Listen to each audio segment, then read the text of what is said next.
I'm excited, man. I'm excited. But Brandon was also very excited about a topic that we were going to discuss. And because we had such a jam-packed thing, we had to do what? Go into overtime. So in overtime. So in overtime, we got to talk about this. There's a whole bunch of conversation going on around about Mount Rushmore and all this kind of stuff. And it's really a derivative of the whole greatest of all time type of conversation. Sports fans, we all love to have it. We'll create a greatest of our all time conversation about anything. So who had the greatest gym shoes on Sundays of all time? We'll come up with the greatest of all time on anything. But LeBron, it kicked off. It was an interview with Steve Smith, former NBA player, and he asked LeBron. He said, who's on your basketball Mount Rushmore? He named Mike, Magic, Larry Bird, and Oscar Robertson. And he, was asked later on at the end of his career, would he see himself on the Mount Rushmore? He said, yeah, he's going to have to knock somebody's face off or something or add another head. So, of course, you only got 4 spots, right? Mm-hmm. So there's automatically there's going to be a lot of people left off.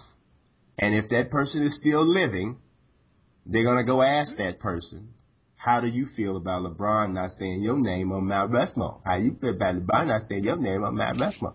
It's going to go with all of that, right? So that's pretty much what was done. Somebody went to Bill Russell, who is 107. Not really, but... Stop it. But, birthday was yesterday. Respect your elders. He made 106 yesterday. And but apparently he could still use social media, or he has somebody who is able to convey his thoughts. So let's look. I mean, we got to talk about this. I mean, Bill Russell, man. I don't know how I feel about this, man. I mean, did y'all hear what he said? Yes. Did you hear what he said? And for people who didn't hear what he said, let me read it to you guys. Go ahead. He says, "Hey, thank you for leaving me off your Mount Rushmore." Talking to LeBron. "I'm glad you did. Basketball is a team game. It's not for individual honors. I won back-to-back state championships in high school, back-to-back NCAA championships in college. I won an NBA championship my first year in the league, an NBA championship in my last year, and 9 in between. That, Mr. James, is etched in stone."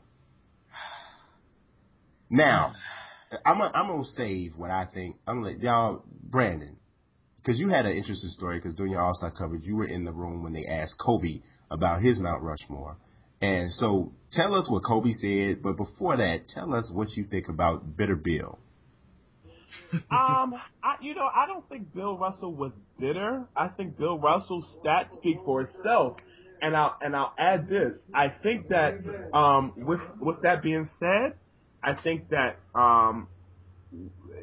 he had the clout to say what he needed to say. Sometimes when people get mad at what people say, people are scared to hear the actual daggone truth. Basketball is a team sport. It is a situation where you have a bunch of individuals who are stellar guys that have made their mark on the game, whether that be Shaq, whether that be Kareem, whether that be Michael Jordan, whether that be Oscar Robertson. There's always been some guys who have been able to step in and fill a void. And I think that in the 2000s and the late 90s, there was just such an oversaturation of guys who were considered or labeled stars that I think that now guys who are mega stars are just given such a platform. Obviously, social media and things of that sort give people a voice. And, when people answer direct questions, nobody wants to hear the truth. So with that said, I will say this. Kobe was asked a question yesterday about that Mount Rushmore, and one of the first things he said, it was kind of humorous. Kobe said that, I'm a kid who did grow up in Philly, but spent some of my formative years in Italy. So he said, who's actually on Mount Rushmore now? Talking about the presidents that are on there. He didn't know. And so that when he was told who was actually on Mount Rushmore, he said, basketball is such a sport that has so many great players. You'll never be able to really name just 4. The people that he named on that list were Bird, were Magic, were Jordan, and and I haven't had my evening coffee yet. I can't think of the last person that he said. I think he actually put up Russell up there. I think it was Russell I think that was his Mount Rushmore. But You're right. I mean, we've been Rushmoreing so much. Nobody knows whose Rushmore's is what. Which, I mean, you got to keep you keep your eyes on your own Rushmore. Don't look at my Rushmore. Hey, but I think that just goes with the sign of the times. But if we mention Terrio, everybody would know who that is. But kill him. Oh, kill him. But I think that. Yeah, it was Bill Russell. It was Bill Russell. Yes. I got there a little late, but when I got there, that was like the question he was answering. And it was. I think that Kobe and LeBron both are. I think Durant as well are just, not only are they players in the league, but they grew up really watching and respecting the league. So it's one of those things where it depends on how old you are. You're going to answer the way you answer it. Even from a journalistic perspective, J.A. Adonde or Chris Broussard or Yahoo Sports' Mark Spears will probably answer that question differently than, Israel Gutierrez or Bomani Jones or myself. I don't put myself on their level yet, but, we all are different generations. So everybody's going to answer that question differently. And I just think for LeBron, it's kind of a darned if you do, darned if you don't type of thing, that whatever he says is going to be scrutinized. I think LeBron has done it his way. Not many people can say that they've lived their career on their terms. And I think that when you got a guy like LeBron who has done that, every basketball purist is going to nitpick at the way he went about things. So when he makes comments about putting himself on Mount Rushmore, it was pretty ambitious for him to say, but if that's how he feels, that's how he feels. What do you think, Randy? I got a scribble notes. I got so much to say about this, but what do you think, Randy? The key thing that I keyed in on what he said was basketball is a team game. And I think when he said that, part of me believes that he was showing respect to the great players that have been around him. Single individuals don't win championships. Great teams win championships. And, for a lot of people that follow basketball's history, they know that Russell had a lot of great players around him. We had multiple Hall of Famers. That's why he has so many championships. 10 Hall of Famers. Yeah, 10 Hall of Famers. 10 Hall of Famers around him. So I think, some people look at it and say, oh, he's trying to, he ethered LeBron or he set him straight or something like that. To me, it's more like he was trying to show, young folks who think that championships are the deciding factor in who's great or not. He's trying to let them know that, hey, listen, you got to have good people around you. Basketball is a team game. One person doesn't win these things. And as far as Mount Rushmore goes, I do agree with a lot of people that, when you put up certain people up there, there's a lot of names that you'll be taken off, and those names have great resumes. Bill Russell has 11 championships. He has probably the greatest resume you'll ever see in all of sports history, as far as team sports goes. But if I put him up there, am I going to take off Kareem, whose resume is just as good as Michael Jordan's? Multiple championships, 5-time MVP, 6 championships, etc. Who are you going to take off in order to put somebody up there? And it's so funny. With LeBron, everything he does is subject to scrutiny. Everything he does, it's like I said, it's almost like he's got to walk on eggshells at times when he says things or does things, because it can really resonate in the blogosphere, in the basketball community. And I was just thinking to myself, if somebody else had said this, would it have really been such a big deal? Would it have gotten to where it is right now? Or is it just because it's LeBron that said it, that's why we're really, really going crazy about it and talking about Mount Rushmore?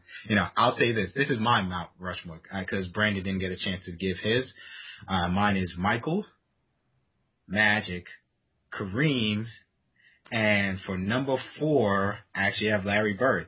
That's my Mount Rushmore as far as who I think are the 4 best to ever play the game of basketball. I don't know, Brandon, did you have a Mount Rushmore yourself? The 4 guys that would be on my Mount Rushmore would be Magic. It would be Michael. It would be Larry Bird. And the last person that I would probably put Bernard King. No, our king on the list. Come on now. You might laugh at me. You may think I'm crazy, but he wins. I will put, I think you won't agree with me till maybe 10 to 15 years from now. I'm gonna put Tim Duncan on that list. That would be my wild card. I mean, I don't think that's crazy. I don't think it's crazy at all. I don't think it's crazy. I mean, my Mount Rushmore would be the same as Randy's, as a matter of fact. But LeBron is going to be there before he's done. But as of right now, my Mount Rushmore would be Randy's. But I gotta say this, man. I know he's 120, but I mean, I really kind of have. It's a shame that Bill Russell took the bait with this, because essentially this was cultivated and twisted and turned and presented to Bill Russell as an insult to him, when it was never that. Bill Russell's name didn't even come up in the interview. Steve Smith didn't say, what about Bill Russell? And then LeBron said, no, forget about him. No, who cares about Bill Russell? It was nothing like that. He was asked to name essentially his top 4 players in history to him. So should Dr. J put out a social media piece saying screw you, LeBron? I don't think Dr. J cares. But right, you know why he doesn't care? Because he's more secure than Bill Russell is. That's why he doesn't care. And he also is intelligent enough to know that this guy wasn't dissing me. He got asked a question that he had to answer within a 5 to 7 minute span, and there's 4 spots. There's going to be somebody great. And LeBron even said, he said, man, you know how many great players have played this game? We're like, oh, man, this is really tough. It's a slow news day, sir. Huh? It was a slow news day. Exactly. And because we understand that, it shocks me, and maybe it shouldn't shock me, but it kind of shocks me that Bill Russell wouldn't know better than that. And to now you have to come out and issue this kind of a statement at LeBron. Because, I mean, and LeBron is, to our knowledge, of course, we don't know everything that's going on, but to our knowledge, LeBron has never disrespected Bill Russell, treated him in any kind of way. Every time you've ever seen any type of, interaction with them, it's always been brotherly or, father to sonly or whatever you want to call it. It's always been cordial. So I don't know where Bill Russell gets off coming at LeBron when LeBron never came at him. I think it's interpretation, and Bill Russell has never been a disrespectful type dude, and I also think that Bill Russell has always he been is classy. surly. Yeah, Bill Russell can be surly. He's very surly. I think, and I just think, growing up, I used to hear when you turn 50, you have the luxury to say whatever the hell you want to say. Well, because he's 130, he can. Stop it! He's not 130. He's 80. Yesterday was his birthday. He's 80. He's 80. Yesterday was his birthday. Is that dog? And it's crazy. That's dog years, though, right? I think. And I say this, I have some friends that are actually listening to the show while we're talking, and they're like a big black Yoda. Stop it! And they mentioned, what about Wilt Chamberlain? Yeah.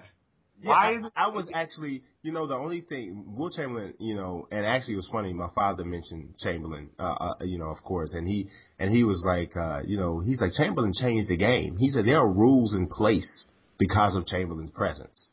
And, the width of the lane is because of Chamberlain's dominance. The 3-second call is because of Chamberlain. So that's definitely valid, but he only got 2 championships. So, but then again, he was going up against a team with like 8 other Bill Russell, other Hall of Famers. Okay, but if that's the case, do you make an argument on who's a top player based on the level of championships that they've won, or do you base it off the overall body of work? Because Chamberlain was a trendsetter. Yeah, I think basketball with 2 championships. But yeah, I think basketball is the only team sport that it's valid to judge a guy by his amount of team success.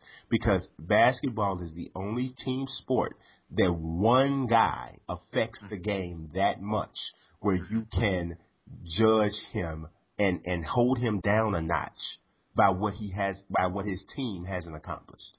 Yeah, because as much as I mentioned as much as I mentioned Tim Duncan, I got an assist from one of my buddies again. Kevin Garnett is somebody who, although he has one championship, has a great resume as he's running out his career. So he's one of the top power forwards in the league. Same thing with Karl Malone. I think was very underrated in his career. No championship, but broke a ton of records. You know what? We could probably go back and forth about Karl Malone all day. I think Karl Malone is one of the most overrated players in the history of the NBA. Lord. And I'm not trying. Lord. And I'm not saying that he wasn't a great player or a very good player, but I would love to have seen what Karl Malone would have been without John Stockton. I would love, and I'm not saying he would have been, a trash dude, but Paul Millsap is looking real good to me at that point in that comparison.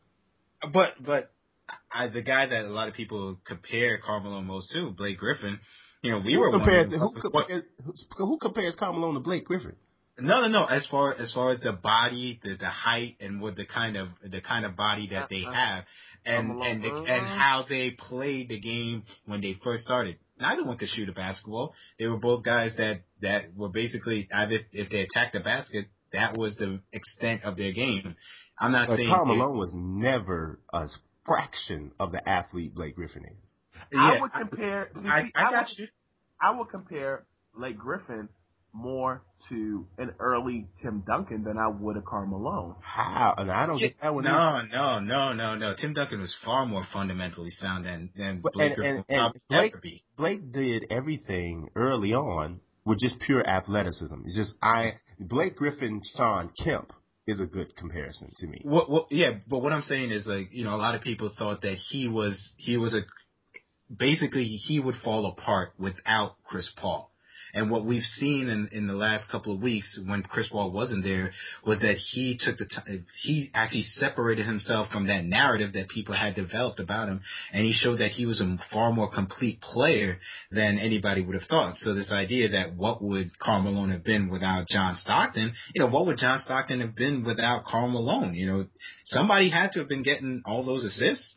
Somebody had to get the ball to get all those assists. I think he would have been just as great. See, that's my thing. I think great players would be great players no matter what. It doesn't matter what era you're in or what rules they develop. If you're great, you're going to be great nonetheless. It's just that you need other great guys around you in order to win championships. And that's why I don't value championships, as much as other people do. I honestly think after Kareem, I think Hakeem Olajuwon is the second best center of all time. I agree. I think he is. As far as like all around ability, I think he probably even surpasses as Kareem. It's just that Kareem was just so unstoppable offensively that makes up for a lot. But Hakeem was just there was no weaknesses in Hakeem's game, and he only has 2 championships. Was so ahead of his time. Yeah. And I think that if I could compare any current player to Hakeem, I would compare, and he's towards the final stage of his career. Just balancing footwork wise, I would say Kevin Garnett has footwork similar to Hakeem. Yeah, now especially now as he got older. Once he got older, definitely.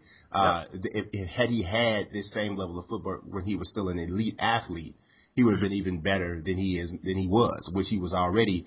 I think as a player, I think he's superior to Tim Duncan as a player. I think his career isn't as accomplished as Tim Duncan because he didn't play for the same type of coach Duncan played for. Yeah. He didn't come into the same type of organization that Duncan came into. But if you think about it, San Antonio, the year that Duncan came in, everybody talks about tanking. San Antonio kind of went through a tank phase, and then when Duncan was drafted in '97. They got the first pick. They got lucky though because what happened was they had David Robinson, but he got hurt and he was out for the entire season. And he was such a huge part of the squad that without him, they were terrible enough to get the number 1 pick again. Mm-hmm. So you literally already have this superstar that you would have never gotten the number 1 pick had he been healthy, but because he was hurt, now you're in that situation. It's something that if Tom Thibodeau wasn't one of those guys that I constantly pulling every drop of sweat out of his team. The Bulls could find themselves in that situation this year, but because the East is so terrible and Tom Thibodeau gets every drop out of the squad, the Bulls are going to make the freaking playoffs and not going to get an opportunity to get the number one pick. But it is what it is. I'm so glad you've given so much credit to Kevin Garnett. His career is one of the ultimate examples of it's a situation that sometimes creates your legacy. If he never had Greg Popovich, who's had 4 championships, who everybody universally says is one of the 5 best coaches now in the game, or if not the best coach in the game. Ever. And he never had a David Robinson. I don't even think he had a player as good as Tony Parker when he was in Minnesota. Then who was his best player in Minnesota? Well, they had a really good team when they had Latrell Sprewell and Sam Cassell. Yeah, for that 1 year, right? They lost to the Lakers. They lost. Garnett had Stephon Marbury in like 96, 97. Before that, he had Marbury. Terrell Brandon. He had Marbury and Tom Gugliotta on that team, but their chemistry fell apart. Sam Mitchell. Mm-hmm. Yeah, their chemistry fell apart, and then Marbury wanted to go play at home, so he went to Jersey. Yeah, how different would Kevin Garnett's career be if he had been, like, say, drafted by Boston and he played alongside Paul Pierce for a majority of his career? He'd probably have at least maybe 2 or 3 championships, and we'd be talking about mindset back then, though. Yeah, Paul Pierce wasn't quite ready to win. No, he wasn't. But another great player being next to him and taking the time to grow together, we'd probably think of him far more differently. Because if somebody has Tim Duncan in like their top 10, and you shouldn't have Kevin Garnett too far away from him, because they're virtually a similar level of player. It's just that one has more championships. And it's like you said, if I believe that Garnett is, if not as good, probably a little bit better all around, his passing, his defense, his help defense. It was just beautiful to watch when he was younger. Man. And Garnett could legitimately play all 5 positions. There was times when the point guard was hurt, when he ran the point, the whole game, and there were times where, he needed to spell his center in minutes. And I also think that we would be remiss if we didn't mention that one of the guys that really helped his development, his footwork, and his growth as a human being, there were 2 people. Number 1, Jimmy Jam, who lived in Minnesota, and number 2, Kevin Mchale. Kevin Mchale, the man of 1,000 fakes. Yes, he was very instrumental in developing him as a human being and as a player, man. Yeah. I mean, it's probably the reason why he gifted him to his best friend, Danny Ainge, in that trade. I think you said this, Brian, but do you guys think that LeBron will be a top 4 once he's done in this game? You think he'll get there? Without a question. Yes. Without a question. I agree. No question at all. I mean, to be honest, I may even be being hard by not giving it to him already. Because I always tell people this. LeBron James is the single greatest physical athlete that has ever played the game of basketball. Single greatest physical athlete. And when I say that, they're like, oh, what? What about Mike? What about who? What about the... But listen to what I'm saying. Physical athlete. There has never, ever been a guy that big, that strong, that fast, that could jump that high.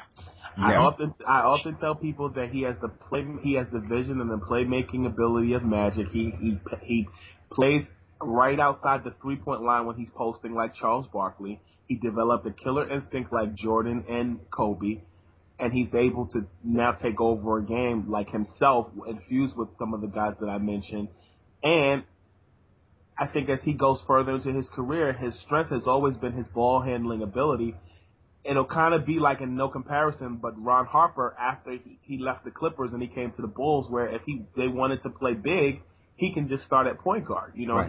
He's a pure scorer. He can do that. He doesn't like to score. He also gets to you're going to think this is blasphemous to say, but he also gets to the basket as a big guy. Similarly, the way he cradles the ball like bread, it reminds me of Stephon Marbury when he gets in the lane and he scores. Yeah, obviously a much bigger version, much bigger, stronger version. But I can see that. I can see that comparison for sure. I mean, the dude is, man, there's few guys in the NBA in history who, if they're making their jump shot, there is literally nothing that you can do. Game 6. If he's making his jump shot, guard everybody else because there's nothing you're gonna do with that dude tonight. It's nothing. To put it into car perspective, LeBron is a Maserati with 4-wheel drive. Yeah, exactly. Absolutely. Exactly. I was gonna say, Brian, what you just said, that's Game 6 against the Celtics a couple of years ago, where there was just nothing that team could do, and he just took that crowd out, demoralized that team, hitting like his first 8 or 9 shots. It was just a sight to behold when you saw him working. You're like, man, this team doesn't know what to do with him. It's over. Yeah, so I'm glad that the whole trend of hating LeBron is kind of leaving, because it's really, as a basketball fan, if you're not appreciating what you're seeing right now, you're gonna regret it later because you're literally seeing something that is amongst the greatest accomplishments, amongst the greatest players that you'll ever see play this game. So it's like if you spent your entire career, if you spent a good number of Mike's career hating Michael Jordan. You were the one who missed out. On that note, for you guys, was there a guy that you particularly hated on that when he was done, you said to yourself, man, he really was good, and I really missed out on really appreciating what he brought to the table? Well, you know what? I've never been the type of fan who couldn't see somebody's greatness because I didn't necessarily like them. You know what I mean? I'm not a big Karl Malone fan, but I'm not going to sit here and tell you that he wasn't a good player. I'm not going to sit here and tell you that he wasn't a good player. I'm not going to do that. I didn't particularly care for Isaiah Thomas, but I'm not going to sit here and tell you that Isaiah Thomas wasn't in my personal opinion, the best player 6'1" and under ever. That's what he was. You know what I mean? So I'm not that way. You know what I mean? Because I love the game.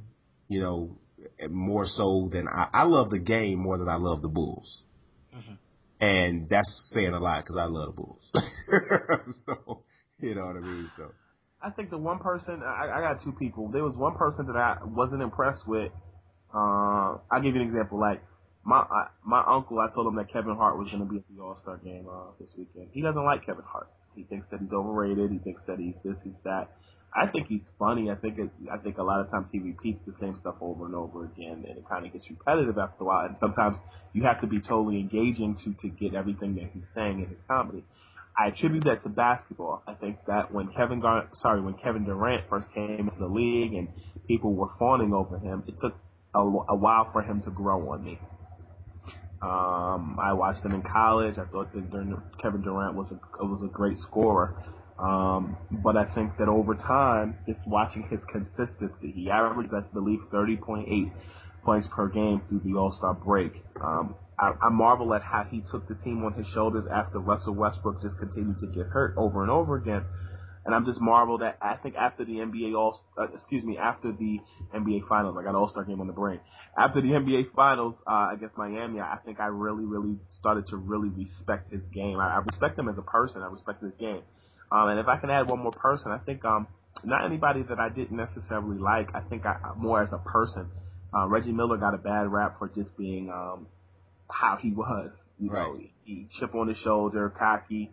I got to interview him as a player when I was younger, and really got to know him as a person. And I just think that I respected him a lot more once I got to know him. Obviously, you see people on TV and people perceive what they want to perceive, but when you get to know somebody, off the court, you maybe gather a more of an appreciation or respect for their grind and what they do. So those are the two people that in my mind I kind of have my looks and my opinion has changed. I had to personally, it's been Kobe Bryant for me, and it's only been the last 4 or 5 years where I really started to appreciate the guy for who he is instead of what he wasn't. Part of the big amount of hatred I had for him as sports hatred, as a fan, was that he played for the Lakers. and that's the franchise that I hate the most in the entire NBA. No, I'm being really serious about it. Like, if he'd never played for the Lakers, I probably would have appreciated him more from the beginning of his career. I was on Shaq's side throughout the entire thing when they were having their feud. I thought he was vastly overrated. His stats in the clutch, all those things. I thought everything said to me that he wasn't as great as people thought he was. And it's only been like the last 5 years where, his body's starting to break down and, he's fighting for his spot. He wants to get to that 6th championship. I've started to really look back at his career and really marvel at just how great it was to watch this guy night in, night out. To watch him on the Lakers, to watch him go from playing with Shaq to playing with Pau Gasol, to see him win those championships basically as the number one guy, I really started saying to myself, man, he's an all-time great. That guy is probably that guy should probably be on everybody's top 10 list. If whether it's further on down or not, he should at least be in consideration. And I was like, wow. I really did almost miss out on the greatness of Kobe Bryant just because I hated his team and I thought he was so vastly overrated. He just works so damn hard, and you can see that the game means so much to him, and it's killing him that he can't do what he used to do.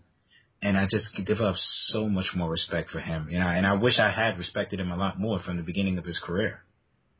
Yeah, man, Kobe is a guy that's he's not easy to like if you're not a Laker fan.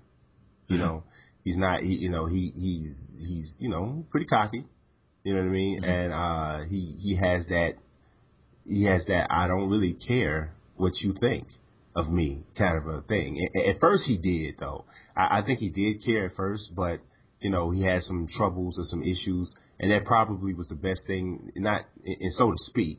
It kind of lifted a little bit of that burden of trying to be like Mike and trying to come off as this perfect guy. And, if anybody really paid attention to Mike. I dream. Right. If anybody really paid attention to Mike, that he was furthest thing from perfect off the floor. But, that was that image that he had. And I think Kobe got caught up in trying to do that. And, he had his own issues and he kind of just let it go. He was almost like when he got the tattoo on his left arm, it was like, I'm about to be Kobe right now. You know what I mean? And I don't really care about trying to impress people. I'm a beast. I'm a dog out here on this court. And do I think I'm the best? Yes.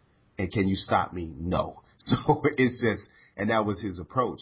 And I haven't, it's a difference. Like I said before, it's a difference between me being a fan of you and respecting and acknowledging how good you are. I haven't always been a fan of Kobe, but I definitely do see time periods when I'm watching him play and I just shake my head. I'm like, wow, this dude is, he's something else. You know what I mean? And that's just the appreciation of greatness in the game, man. That's really what that is, man. But guess what, y'all? It's the end. It's the end of overtime. Who won? Overtime. Who won? We won because we had awesome conversation, Brandon. We won. We're all winners here. I'm happy. Brandon is channeling his Luther Vandross all day today. He's just ripping it off every rip. He's doing it, huh? Oh, but Lord. That's the New York. Luther's from New York, though, right? Yeah. That's my dog. Luther's my dog. Rest in peace to Luther. That's Big my Luther, dog. not Lil Luther. That's my dog. Hey, Lil Luther, Big Luther, Medium Luther is all. That's my boy. But you guys, that's the end of overtime. We're gonna go ahead and check out.